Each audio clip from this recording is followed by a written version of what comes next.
ನಮಸ್ಕಾರ ಸ್ನೇಹಿತರೆ, ಇವತ್ತು ಗುಂಡ್ಲುಪೇಟೆ ಪಟ್ಟಣದ ವ್ಯಾಪ್ತಿಗೆ ಬರುವಂತಹ 23 ವಾರ್ಡ್ಗಳಲ್ಲೂ ಕೂಡ ಎಲ್ಲ ಕಡೆ ಒಂದು ಕಸದ ರಾಶಿ ಮತ್ತು ರಾರಾಜಿಸ್ತಾ ಇದೆ ಮತ್ತು ಎಲ್ಲೆಲ್ಲೂ ಕೂಡ ಅಶುಚಿತ್ವ ತಾಂಡವಾಡ್ತಾ ಇದೆ.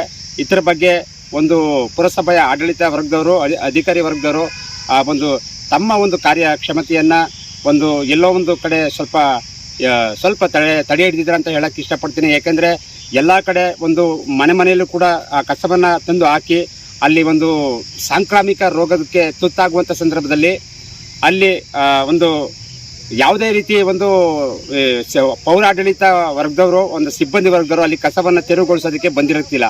ಹಾಗಾಗಿ ನಾವು ರಾಜ್ಯಾಧ್ಯಕ್ಷರಾಗಿರ್ತಕ್ಕಂಥ ಗಡಿನಾಡು ರಕ್ಷಣಾ ಸೇನೆಯ ರಾಜ್ಯಾಧ್ಯಕ್ಷರಾಗಿರ್ತಕ್ಕಂತಹ ಮುನೀರ್ ಪಾಷರವರ ಜೊತೆಯಲ್ಲಿ ನಾವು ಎಲ್ಲ ಕಡೆ 23 ವಾರ್ಡ್ಗಳಲ್ಲೂ ಕೂಡ ನಾವು ಸರ್ವೆ ಮಾಡಿದ್ದೇವೆ. ಹಾಗಾಗಿ ಎಲ್ಲೆಲ್ಲೂ ಕೂಡ ಕಸದ ರಾಶಿ. ಹಾಗೆ ಕೇಳಿದಾಗ ಅವ್ರು ಹೇಳ್ತಾರೆ, ಸಿಬ್ಬಂದಿಯ ಒಂದು ಕೊರತೆ ಇರೋದ್ರಿಂದ ಅವಾಗ ಅದನ್ನು ತೆರವುಗೊಳಿಸ್ತಾ ಇರ್ತೀವಿ, ಮತ್ತೆ ಅದು ಇದಾಗುತ್ತೆ ಅಂತ ಹೇಳ್ತಾರೆ. ಒಟ್ಟಾರೆ ಹೇಳಬೇಕು ಅಂತಂದರೆ ಪುರಸಭೆಯ ಅಧಿಕಾರಿ ವರ್ಗದವರು ಇದಕ್ಕೆ ಸ್ವಲ್ಪ ಮೌನಿಗೆ ಶರಣಾಗಿರೋದಕ್ಕೆ ನಾವು ನಮ್ಮ ರಾಜ್ಯಾಧ್ಯಕ್ಷರನ್ನ ಸ್ವಲ್ಪ ಈ ಕಸದ ಒಂದು ವಿಲೇವಾರಿ ಬಗ್ಗೆ ಅವ್ರನ್ನ ಮಾತಾಡ್ಸೋಣ. ಸರ್, ಗುಂಡ್ಲುಪೇಟೆ ಪಟ್ಟಣದ 23 ವಾರ್ಡ್ಗಳಲ್ಲೂ ಕೂಡ ಒಂದು ಎಲ್ಲೆಲ್ಲಿ ನೋಡ್ರು ಕಸ. ಈ ಒಂದು ತಾವೇ ಕೂಡ ಖುದ್ದಾಗಿ ನೀವು ಕೂಡ ಹೋಗಿ ಖುದ್ದಾಗಿ ಎಲ್ಲ ಕಡೆ ಒಂದು ಕಸದ ಒಂದು ರಾಶಿಯನ್ನು ತಾವು ನೋಡಿದ್ದೀರಿ. ಹಾಗಾಗಿ ಈ ಒಂದು ಕಸದ ಒಂದು ಈ ಪುರಸಭಾ ಆಡಳಿತ ಒಂದು ಅಧಿಕಾರಿ ವರ್ಗದವರಿಗೆ ಮತ್ತು ಪೌರ ಕಾರ್ಮಿಕರಿಗೆ ಯಾವ ರೀತಿ ಕಸವನ್ನು ವಿಲೇವಾರಿ ಮಾಡಬೇಕು ಅಂತ ತಾವು ತಮ್ಮ ಸಂಘಟನೆಯಿಂದ ಯಾವ ರೀತಿ ಹೇಳಕ್ಕೆ ಇಷ್ಟಪಡ್ತೀರಿ ಸರ್? ಎಲ್ಲರಿಗೂ ನಮಸ್ಕಾರ. ಈಗ ಮೇನ್ ರೋಡ್ಲೇ ನೋಡಿದ್ರೆ ಈ ಪಟ್ಟಿ ಕಸಗಳೈತೆ. ಮೇನ್ ರೋಡ್ಲಿ ಈ ಪಟ್ಟಿ ಕಸ ಆಗ್ಬಿಟ್ಟು ಇನ್ನು ಊರು ಒಳಗಡೆ ಹೋದ್ರೆ, ವಾರ್ಡ್ಗಳು ಒಳಗಡೆ ಹೋದ್ರೆ ಇನ್ನು ಎಷ್ಟು ಕಸ ಸಿಕ್ಕಲ್ಲ. ಅದು ಒಂದಾಯಿತು. ಇಡೀ ವಾರ್ಡ್ಗೆ ಬೆಳಗ್ಗೆ ನಾವು ಎಲ್ಲ 23 ವಾರ್ಡ್ಗೆ ಹೋಗಿರುವಾಗ ಒಂದು ವಾರ್ಡ್ಲಿ ಒಬ್ಬೊಬ್ಬಳ ಲೇಡೀಸ್ ಕ್ಲೀನ್ ಮಾಡ್ತಿದ್ವಿ. ಇಲ್ಲಿ ಒಂದು ವಾರ್ಡ್ಲಿ ಒಂದು ವಾರ್ಡ್ಲಿ ಒಬ್ಬಳು ಎಷ್ಟು ಕ್ಲೀನ್ ಮಾಡೋಕ್ಕಾಗ್ತದೆ? ಅದು ಕ್ಲೀನ್ ಮಾಡಿದ್ರು ನೀವು ಎತ್ತದ ಯಾವಾಗ ಆಗಿದ್ರು. ಈಗ ನೋಡಿದ್ರೆ ನಾಯಿಗಳು ಕಾಟ ಬೇರೆ. ಹೌದು ಸರ್. ಆಮೇಲೆ ಪ್ಲಾಸ್ಟಿಕ್ಕು, ಹಸುಗಳು ಪ್ಲಾಸ್ಟಿಕ್ ತಿಂತಾ ಇದೆ. ನಾವು ಕಣ್ಣಿನ ನೋಡಿದ್ವಿ. ನಾಯಿಗಳು ಅಲ್ಲಿ ಗಲೀಜಾಗಿರೋದಾಗಲಿ, ಈ ಮೂಳೆ ಬೀಸಾಕಿರೋದಾಗಲಿ ಏನೋ ತಿಂತದೆ. ಈಗೇನೋ ಬಂದ ನೋಡಿ, ಈ ಸ್ಕೂಲ್ ಮಕ್ಕಳು ರಜಾ ಆಗಿದೆ. ಈಗ ಯಾವುದೇನೋ ಅಂಗಡಿಗಳಿಗೆ ಬಿಸ್ಕೆಟ್ ತಗೊಳಕ್ಕೆ ಹೋಗ್ಬೋದು, ಇಲ್ಲ ಆಟನೂ ಆಡ್ಬೋದು. ಈ ನಾಯಿ ಕಸದಲ್ಲಿ ಏನೋ ತಿಂದು ರೂಢಿಯಾಗಿ ಸಿಕ್ನಿಲ್ಲ ಏನಾಗ್ತದೆ ಅಂದ್ರೆ ಮಕ್ಕಳ ಮೇಲೆ ದಾಳಿ ಮಾಡೋದು ಮೂಮೆಂಟ್ ಐತೆ. ಹೌದು. ಏನಾಗ್ತದೆ, ಏನು ಸಿಕ್ನಿಲ್ಲ ಅಂದ್ರೆ ಏನು ಮಾಡ್ತಾರ? ಮಕ್ಕಳ ಮೇಲೆ ದಾಳಿ ಮಾಡ್ತಾರೆ. ಅದಕ್ಕೆ ಅಧಿಕಾರಿಗಳು ಏನು ಮಾಡಬೇಕು ಅಂದರೆ, ದಯವಿಟ್ಟು ಈ ಪ್ಲಾಸ್ಟಿಕ್ಕು ಮೊದಲಿಂದ ಯಾವ ಅಂಗಡಿಲಿ ಮಡಿಗಬಾರ್ದು ಅಂತ ಹೇಳ್ತಾರೆ. ಇಲ್ಲ ಅಂದಮೇಲೆ ಈ ಥರ ಪ್ಲಾಸ್ಟಿಕ್ ಎಷ್ಟು ವಿಸ್ಮತ ನಾವೇ ನೋಡಿದ್ವಲ್ಲ. ಆಮೇಲೆ ಇಡೀ ಮನೆ ಮುಂದೆ ಆ ಪಟ್ಟಿ ಕಸ ಆಯ್ತಾ. ನಾಳೆ ದಿನ ರೋಗ ಬರೋಕ್ಕೆ ಚಾನ್ಸು ನೋಡಿ. ಈಗ ಮಳೆ ಹುಯ್ಯೋ ಟೈಮ್ಲಿ ಮಳೆ ಹುಯ್ತಿಲ್ಲ, ಯಾವ ಬೇರೆ ಟೈಮ್ ಹುಯ್ತದೆ, ಬಿಸಿಲು ಹೊಡಿತದೆ. ಆ ವಾಸನೆಗೆ ನಾಳೆ ದಿನ ಅಲರ್ಜಿನೂ ಆಗ್ಬೋದು, ಇಲ್ಲ ಬೇರೆ ಥರ ಕಾಯಿಲೆಗಳನ್ನು ಬರ್ಬೋದು. ಅದಕ್ಕೆ ಅಧಿಕಾರಿಗಳು ಬೇರೆ ಟೈಮ್ಲಿ ಒಂದು ಮಿನಿಸ್ಟರ್ ಬಂದರೆ ಬೀದಿಗೆ ಅವರು ಆಫೀಸ್ ಮುಂದೆ ಎಲ್ಲ ಕ್ಲೀನ್ ಮಾಡ್ತಾರೆ.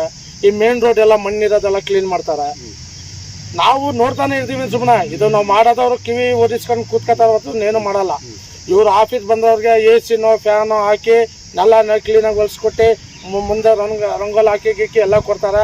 ಅವ್ರಿಗೆ ಚೆಂದಾಗಿ ಬರ್ತದೆ. ಅವ್ರಿಗೆ ಸಂಬಳ ಬಂದ್ರೆ ಎಷ್ಟು ಬಿಟ್ಟರೆ ಎಷ್ಟು ಆ ಡ್ಯೂಟಿ ಮುಗಿಸ್ಕೊಂಡು ಹೋಯ್ತಾರೆ. ವಾರ್ಡ್ಲಿ ಕೂತ್ಕೊಳ್ಳೋದು ಬದಲು ಆಫೀಸ್ಲಿ ಕೂತ್ಕೊಳ್ಳೋದು ಬದಲು ಅದೇ 1 ಗಂಟೆ ಟೈಮ್ ವಾರ್ಡ್ಗಳಿಗೆ ಬಂದರೆ ಕಸ ಎಲ್ಲಿ ಬಿದ್ದಿದೆ, ಯಾವ ಚರಂಡಿ ಲಾಕ್ ಆಗಿದೆ, ಏನು ನೀರಿನ ಸಮಸ್ಯೆ ಐತೆ, ಅವರೆಲ್ಲ ನೋಡ್ಬೋದು. ಈಗ ಅಧ್ಯಕ್ಷರು ಆಗ್ತಾರೆ. ನಾವು ಇವ್ರವ್ರು ಅಂತೆಲ್ಲ ಈ ಪಕ್ಷದವ್ರವ್ರು ಯಾವ ಪಕ್ಷದವ್ರವ್ರು ಅಧ್ಯಕ್ಷರು ಆಗ್ತಾರೆ, ಉಪಾಧ್ಯಕ್ಷರು ಆಗ್ತಾರೆ. ಆ ಮುನ್ಸಿಪಾಲ್ಟಿಲಿ ವಾರ್ಡ್ಲಿ ಅವರೆಲ್ಲ ಗೆದ್ದಿರ್ತಾರೆ.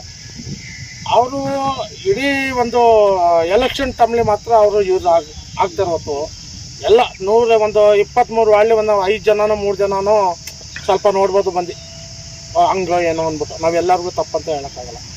ಅವ್ರವ್ರ ವಾರ್ಡ್ಲಿ ಬೆಳಗ್ಗೆ ಬೇರೆ ಕಡೆ ವಾಕಿಂಗ್ ಹೋಗೋ ಬದಲು ಅವ್ರ ವಾರ್ಡ್ಲೆ ಒಂದು ಫುಲ್ ವಾಕಿಂಗ್ ಮಾಡಿಬಿಟ್ರೆ ಇಡೀ ಅವರು ವಾರ್ಡ್ಗಳು ಸೂಪರ್ ಆಗೋಯ್ತದೆ. ಏನೋ ನೀರಿನ ಚರಂಡಿ ಏನು ತುಂಬಿದೆಯಾ ನೋಡಬೇಕು, ಕಸ ಬಿದ್ದಿದೆಯಾ ನೋಡಬೇಕು, ಕರೆಂಟ್ ಬಂದಿದೆಯಾ ನೋಡಬೇಕು. ಏನು ನೋಡೋದ್ರೆ ಬಂದು ಬರೀ ಆಫೀಸ್ಲಿ ಕೂತ್ಕೊಬಿಟ್ರೆ 21 ವಾರ್ಡ್ಲಿ ನೋಡೋಲ್ಲ ಸರ್. ಹೆಂಗಿತ್ತು ಕಸ ಸಿಕ್ಕಾಪಟ್ಟೈತಿ ಇಲ್ವಾ?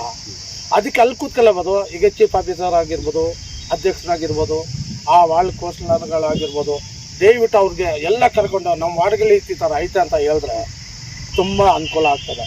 ಇನ್ನೊಂದೇನಪ್ಪ ಅಂದರೆ ಈ ಕಸ ಫುಲ್ ಜಾಸ್ತಿ ಎಲ್ಲ ಹಾಕ್ತಾರೆ, ಅಲ್ಲಿ ತೊಟ್ಟಿಗಳು ಬರ್ತದೆ, ಕಬ್ಬಿನ ತೊಟ್ಟಿ ಮಡಿಕ್ತಿದ್ರು ಮೊದಲು, ಅದು ಮಡಿಕ್ತಾರೆ. ದಯವಿಟ್ಟು ಅದು ಮಡಿಕಿದ್ರೆ ಇನ್ನೂ ಅನುಕೂಲ. ಯಾವ್ದು ಟ್ಯಾಕ್ಟ್ರ್ ಹೋಯ್ತಾರೆ, ಸುರ್ಕತ್ತಾರೆ, ಮಾಡ್ಕೊಂಡು ಹೋಗ್ತಾರೆ. ಇಲ್ಲದು ಇದು ಏನಾಗ್ತದೆ ನಾಳೆ ದಿನ ಎಲ್ಲರಿಗೂ ತೊಂದರೆ. ಇದು ಅಕ್ಕಪಕ್ಕ ವಾಸನೆ, ಅವರು ಆಫೀಸ್ಲಿ ಕೂತ್ಕೊಳ್ಬೇಕಾದ್ರೆ ಗೆಜಲ್ ಅದೇನೋ ಪೌಡ್ರ್ ಹಾಕ್ಬಿಟ್ಟಲ್ಲ, ಒಂದ್ಸಲ ಸ್ಮೆಲ್ಲೋ ಸಣ್ಣ ಟೋಟ್ರಿ ಇರಲ್ಲ. ಅದೇ ವಾಳ್ಲಿ ಬಂದು ಅವ್ರು ಚೇರ್ ಹಾಕೊಂಡು ಒಂದು ಅರ್ಧ ಗಂಟೆ ಟೈಮ್ ಕೂತ್ಕೊಬಿಟ್ಟು ಅವ್ರು ಹೇಳ್ದಂಗೆ ನಾವು ಕೇಳ್ತೀವಿ. ಒಂದು ಪ್ರಮುಖವಾದ ಪ್ರಶ್ನೆ ಏನಪ್ಪ ಅಂತಂದರೆ, ಸರ್ ಈಗ ನಾನು ಹಲವಾರು ಅಧ್ಯಕ್ಷರ ಜೊತೆ ನಾವು ಮಾತಾಡಿದ್ದೇವೆ ಇಂಟರ್ವ್ಯೂಲ್ಲಿ. ಈಗ ಪ್ಲಾಸ್ಟಿಕ್ ಮುಕ್ತ ಮಾಡಬೇಕು, ಪ್ಲಾಸ್ಟಿಕ್ ಮುಕ್ತ ಮಾಡಬೇಕು ಅಂತ ಹೇಳ್ತಿದ್ರೆ, ಈಗ ನಾವು ಬೆಳಿಗ್ಗೆ ನೋಡಿದಾಗ ಬರೀ ಎಲ್ಲೆಲ್ಲೂ ಕೂಡ ಪ್ಲಾಸ್ಟಿಕ್ ಮುಕ್ತ ಮಾಡಬೇಕು ಅಂದರೆ ತಾವು ಯಾವ ರೀತಿಯ ಒಂದು ಅಭಿಯಾನನ ಸ್ಟಾರ್ಟ್ ಮಾಡ್ತೀರಿ ಸರ್? ಸರ್ ಇದು ನಾವು ಏನು ಮಾಡಿದ್ರು ಇದು ನಡೆಯಲ್ಲ ಸರ್. ಇದಕ್ಕೆ ಅಧಿಕಾರಿಗಳು ಇರ್ತಾರಲ್ಲ, ಅವರು ಅಧಿಕಾರಿಗಳು ಅದಕ್ಕೆ ಗಣ್ಮುಖ ತಂದು ಬರಬೇಕು. ಇಡೀ ರಾಜ್ಯನೇ ಗಣ್ಮುಖ ತಂದು ಬರೋಕ್ಕಾಗಲ್ಲ. ಅವ್ರವರು ಇದರಲ್ಲಿ ಒಂದೊಂದು ಗಣ್ಮುಖ ತಂದು ಬಂದರೆ ಆಗ್ತದೆ. ಒಂದು ಈಗ ನೋಡಿ ಪ್ಲಾಸ್ಟಿಕ್, ಇಡೀ ಪ್ಲಾಸ್ಟಿಕ್ ಇರೋದು ನಾವು ನೋಡಿದ್ದು ಕಸ ಪ್ಲಾಸ್ಟಿಕ್, ಅದು ಹಸು ತಿಂತಾ ಇದೆ ನೋಡ್ದು. ಇನ್ನೊಂದು ಕವರ್ಗಳಲ್ಲಿ ತಗೊಂಡು ಮೂಲೇನೋ ಏನೋ ಗಲೀಜು ಹಾಕ್ತಿದ್ದಾರೆ, ನಾಯಿಗಳು ತಿಂತಾ ಇದೆ. ಹಸು ಬಿಡಿ ಅದಿಲ್ಲದು ಹುಲ್ಗಿಲ್ ಮೇಯ್ಕೊಂಡು ಇಟ್ಬಿಡ್ತದೆ. ನಾಯಿಗೆ ಅದು ತಿಂದು ರೂಢಿ ಆಗ್ಬಿಟ್ಟು ಏನಾಗ್ತದೆ ಅಂದರೆ ನಾಳೆ ದಿನ ಮಕ್ಕಳ ಮೇಲಾಗಲಿ ನಮ್ಮ ಮೇಲನಾಗಲಿ ಕಚ್ಚೋದು ಮಾಡೋದು ಎಲ್ಲ ಮಾಡೋಕ್ಕೆ. ಆಮೇಲೆ ಒಂದಿಲ್ಲ, ಗುಂಡ್ಲುಪೇಟೆ ತಾಲೂಕು ಬೇಡ, ಗುಂಡ್ಲುಪೇಟೆ ಟೌನ್ನಾಗ ಹೆವಿ ನಾಯಿಗಳಾಯ್ತಾ. ಅದಕ್ಕೆ ಮುನ್ಸಿಪಾಲ್ಟಿಯವರು ಅದಕ್ಕೆ ಮೊದಲು ನಾಯಿಗಳು ಹಿಡಿತಿದ್ರು. ಆ ಥರ ಹಿಡಿದ್ರ ನಾಯಿಗಳಿಗೆ ಮಕ್ಕಳಿಗೂ ಅನುಕೂಲ, ದೊಡ್ಡವ್ರಿಗೂ ಅನುಕೂಲ. ಓಕೆ ಸ್ನೇಹಿತರೆ, ಎಷ್ಟೋ ತನಕ ಗಡಿನಾಡು ರಕ್ಷಣಾ ಸೇನೆಯ ರಾಜ್ಯಾಧ್ಯಕ್ಷರಾಗಿರ್ತಕ್ಕಂಥ ಮುನೀರ್ ಪಾಷರವರು ಈ ಒಂದು ಸ್ವಚ್ಛತೆಯ ಒಂದು ಕುರಿತು ನಮ್ಮ ಗುಂಡ್ಲುಪೇಟೆ ತಾಲೂಕಿನ ಒಂದು 23 ವಾರ್ಡ್ಗಳಲ್ಲೂ ಕೂಡ ಎಲ್ಲೆಲ್ಲೂ ಕಸ ಮತ್ತು ಪ್ಲಾಸ್ಟಿಕ್ಕು ಮತ್ತು ಇನ್ನಿತರ ಒಂದು ಸಾಂಕ್ರಾಮಿಕ ರೋಗಗಳಿಗೆ ತುತ್ತಾಗುವಂಥ ಸಂದರ್ಭದಲ್ಲಿ ಇವರು ಸರ್ಕಾರದ ಗಮನಕ್ಕೆ ಮತ್ತು ಪುರಸಭೆಯ ಅಧಿಕಾರಿಗಳಿಗೆ ಮತ್ತು ಅಧ್ಯಕ್ಷರಿಗೆ ಗಮನ ತರುವಂತಹ ನಿಟ್ಟಿನಲ್ಲಿ ಇಷ್ಟೋ ತನಕ ನಮ್ಮ ಜೊತೆ ಮಾತಾಡರು. ಹಾಗಾಗಿ ಅವರಿಗೆ ಹೃದಯಪೂರ್ವಕ ಧನ್ಯವಾದಗಳು. ನಮಸ್ಕಾರ.